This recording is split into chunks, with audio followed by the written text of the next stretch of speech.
Kubota RTV 900 gearbox problem. If you have a stiff gear lever going into different gears, I'm going to show you what the problem is and how to fix it. So once your gears become stiff on this lever going through to your gearbox, I've removed the gearbox in my other video, an engine complete. I'm going to show you what the problem is.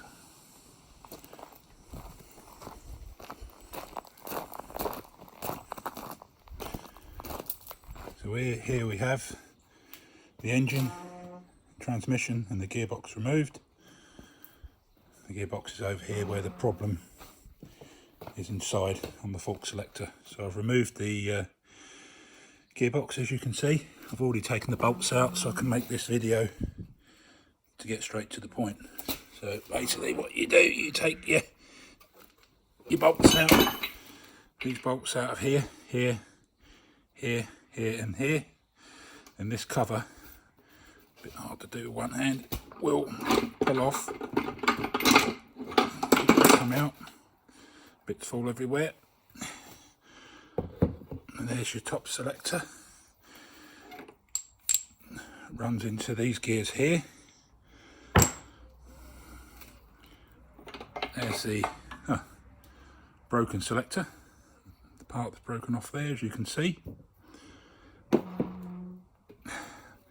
There's the main gear drum there. These just lift out and they go back in just as easy as they've come out. And we're going to pull these right out, and in there is the other half.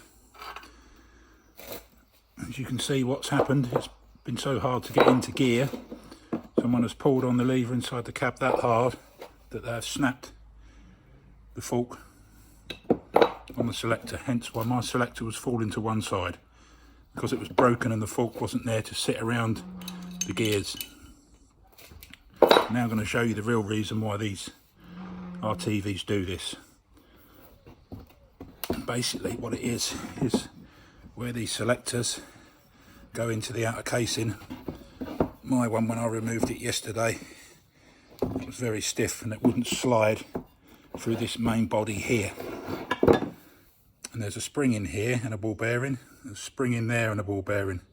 What you have to do is knock that small pin out on both of these, and then you can get the spring out and the ball bearing. And as you can see on the end of the selectors, the ball bearing is stationary neutral in the middle position. When you move the selector forward, it goes into that section there, and when you go back it goes into that section there to hold it in the correct place. Now why they become stiff on the lever is because in these holes here they get tight. This one I cleaned up yesterday, so it does actually move quite freely now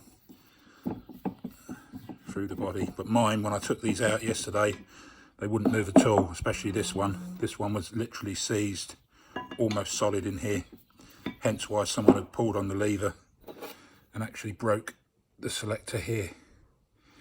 So that's what the cause of the problem is. So what you need to do, there's no easy fix. You can't fix it through the drain bung, you can't fix it through coming through the top. You've got to do what I've done, and you've got to take the engine and gearbox out complete, split this like I'm showing you here, simply clean up in here with some fine emery cloth, 1500 I used on the end of this rod to clean it up so that these selectors can move freely. I'll stand up there, and now that can move freely. When I put it back together with a new selector, this should select the gears, or it will select the gears fine. You don't need to pull on the lever very hard in the cab, it should just go in nice and easy and freely. Now that can move through smoothly. As I say, this yesterday they were solid, I struggled to get them out. So basically that is the heart of the problem. There's a few videos you see on YouTube showing you know how to put the ball back in these sockets at the top, and that's a quick fix. It's not really a fix because it's only jumped out. It's jumped out for a reason, and the reason being that they seize up in here. So yes, you will find that often enough you can take the top off your gearbox where the linkage goes into these, the ball goes into these and jumps out, and it only jumps out for the reason that you pulled too hard on the gear lever. Therefore it's sprung out of these because it simply can't slide these through this casing, and that's the problem. So it's probably taken me 3 days to fix, a day to get it out, getting all the cables, marking everything up so I know where it goes.